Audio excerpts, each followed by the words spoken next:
22 ফেব্রুয়ারি শনিবার রাজধানীর আগারগাঁওয়ে পুরনো বাণিজ্য মেলার মাঠে বৈষম্য বিরোধী ছাত্র আন্দোলনের ব্যানারে আয়োজিত হওয়ার কথা ছিল উন্মুক্ত কনসার্ট রিবিল্ডিং দ্য নেশন।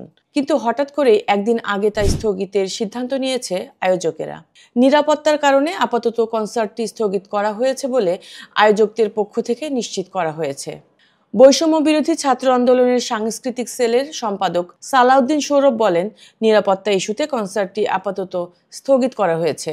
অংশগ্রহণকারী দর্শক ও সংশ্লিষ্ট ব্যক্তিদের নিরাপত্তা আমাদের সর্বোচ্চ অগ্রাধিকার, তাই পরিস্থিতি বিবেচনায় এই সিদ্ধান্ত নেওয়া হয়েছে। সবকিছু তৈরি ছিল, কিন্তু আমরা কোনো ঝুঁকি নিতে চাইছি না। আমাদের পরিকল্পনা ছিল পরের সপ্তাহে পিছিয়ে নেব, কিন্তু পবিত্র রমজান মাস শুরু হচ্ছে, তাই পরিকল্পনা আছে ঈদের পর আয়োজনের। এই কনসার্টের প্রধান আকর্ষণ ছিলেন নগর বাউল জেমস।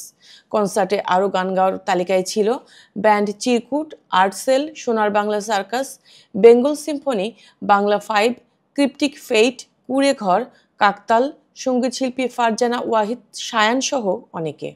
আয়োজকদের পক্ষ থেকে এর আগে বলা হয়, এটি বাংলাদেশের ইতিহাসে অন্যতম বৃহৎ উন্মুক্ত কনসার্ট হতে যাচ্ছে।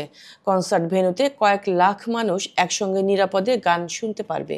তাদের সামনে দেশের বিভিন্ন ব্যান্ড গান পরিবেশন করবে।